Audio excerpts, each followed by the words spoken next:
In locomotion and movement, the second most important area is human skeletal system. The skeletal system, which includes the two important components. What are they? Bones and cartilage. Bones and cartilage. The bones generally connected with a smooth bony structure that is called as cartilage. So all the long bones which are connected each other with cartilage. So the two important components in skeletal system are bones and cartilage. Now we are going to take the discussion about the human skeletal system. The total number of bones in an adult human being are 206. After fusion of embryonic bones, during adult condition, the number of bones are confined are 206 bones. Out of these 206, the axial skeletal system, which included 80. What axial skeletal system which include? The longitudinal way. The body which consists of the number of bones. For example, number 1 is skull.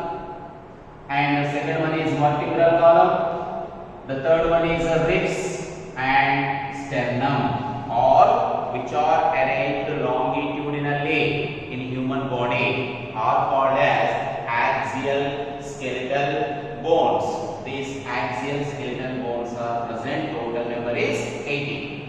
So out of 80, the remaining 126 bones out of 206, the remaining are appendicular bones. Appendicular, which means appendages. Appendages are two types, forelimbs and hind limbs. So here the appendicular skeletal system, which consists of 126 bones, which included fore and hind limbs. Fore and hind limbs, and also the two important joints. These are called as girdles. So the girdles which are present in the shoulder region, which is pectoral, and the below hip region, which is pelvic girdle. So pelvic girdle, pectoral girdle. So this is forelimbs are attached with the pectoral girdle and hind limbs are attached with the pelvic girdle. So along with these two girdles, forelimbs and hind limbs together, which constitute 126 bones. 126 plus 80, which are equivalent to total number of bones present in adult human body. Now, as we have taken in a axial skeletal system, first one is skull. The skull consists of total number of bones are 29. Out of this 29, cranium. In the cranium, total number of bones are present 8. In the facial, total number is 14. 14 plus 8, 22 plus here 6. Right and left ear ossicles. The middle ear consists of 3 bony structures. So those are called as middle ear ossicles. Malleus, incus, stapes. So 3 twos are, each ear consists of 3. 2 ears together present, total number of ear ossicles are 6. And one U-shaped bone which is present at the base of the buccal cavity is hyoid bone, which is the base of buccal cavity. So now you see the total: cranial 8, facial 14, 22 plus 3 ear ossicles, 2 ears 6. 6 plus 22, 28 plus 1 hyoid bone, 29. The total number of human skull consists of 29 bones, including the ear ossicles. Please remember. Suppose in the question, if they ask without ear ossicles, that 6 you need to subtract. So 29 minus 6, then you need to take only 23. If they are subtracted this, including the ear ossicle only, 29 you need to consider. Now, generally the human skull is called as dichondritic skull. Why? Because the base the end posterior part, two nodular structures are present. These nodular structures which can fit into the vertebral column bones. So, because of the presence of the two nodular structures, this human skull is called as dicondylic skull. Dicondylic skull. This dicondylic nature which help easy rotation. Alone skull we can show the movement because of two condyles are present. Rotationary movement, 180 degrees rotation, which is possible because of this presence of dicondylic nature. And the human skull, the bones, here I have mentioned cranial bones. All the cranial bones, 8 number I have mentioned. These 8 number are not present separately. They each other they are connected. The connections, the joints which are present in the cranial bones are called as sutures. Sutures. Suture means joint.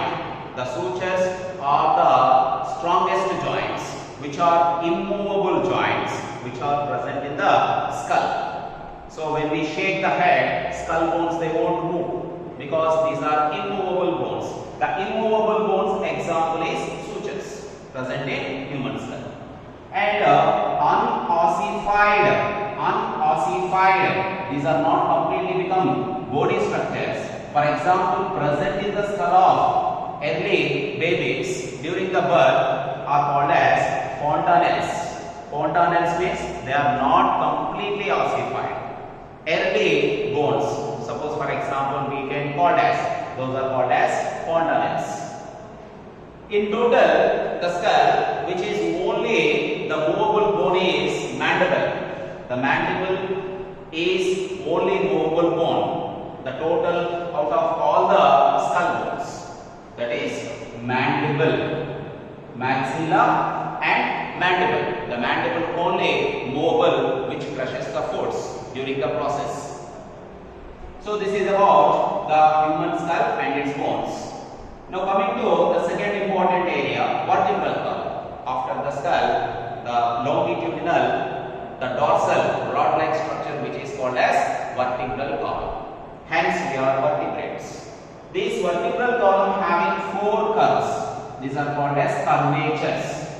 Near the neck, cervical, below the neck, which is called as back of this chest, is thoracic, and below the thoracic, lumbar, heaviest the muscles which are present, heaviest vertebrae, hence it is called as, and the below one at the hip region which is called as pelvic curvature.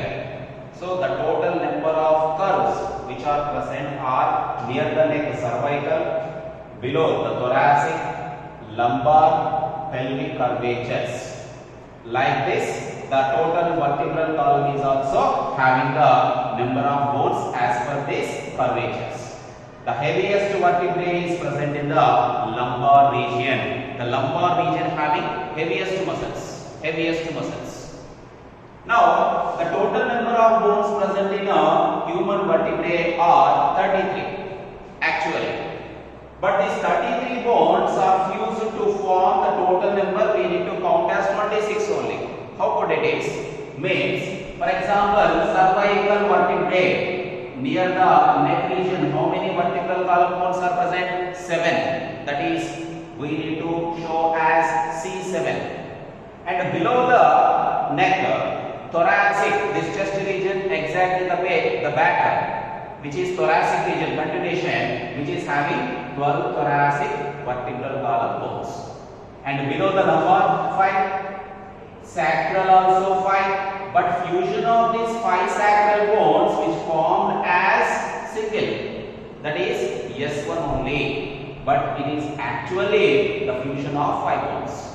Like that, the coccyx tight end bone, tight end vertebral column bone, which is called as coccyx. The coccyx actually consists of 4, but the fusion of 4 which is formed as 1. So when they ask the formula, vertebral column formula of humans means C7, T12, L5, S1, C1. If they ask for total equal number about the 26, suppose particularly if they mention 33 thing, we need to mention the formula as C7, G12, L5, S5, C4. Then you can get the count as 33 bones. So this is sometimes they can make you confused. Based on the total number of bones we need to see. Now the second vertebral bone. The first one is atlas. First vertebral column bone is atlas. Second vertebral bone is axis. The second vertebral bone is axis, which consists of knob-like structure. This knob-like structure is called as odontoid process. This odontoid process, what is the advantage? Which can fit with the fossa of atlas. Fossa of atlas. Atlas means the first vertebral column bone, which is joining with the second vertebral column bone axis, where the particular joint is present is called as pivot joint, which is helping for rotational movements of the head region. Right? In between atlas and axis, what is the type of joint is present? This is previous NEET question. In between first vertebral column and second vertebral column, the type of joint is called as pivot joint, which is helping for rotationary movement. Now coming to the next one is ribs. The ribs generally consist of the 12 pairs of the bones which are present. Among these, 1 to 7 are called as true ribs because they are attached to the sternum, ventrally and dorsally with vertebral column. But whereas 8th, 9th, 10th, the ribs which are attached to the sternum with the help of 7th rib, they are not directly attaching. Hence these are called as falls, are also called as vertebrochondral ribs. False ribs. Sometimes they ask you vertebrochondral ribs. 7, 8, 9, 10. These are attaching with the sternum with the help of 7th rib bone. Now 11th and 12th generally which are called as floating ribs. If any extra bones, if suppose abnormally they are present in human being, those are called as gorilla ribs. Gorilla ribs. These are also floating ribs. Now the last one is sternum. The sternum which is also called as breastbone. So these are ribs which are attached to the ventral side with the sternum and dorsally with the vertebral column. Generally this sternum which is helpful for to identify blood diseases diagnosis purpose.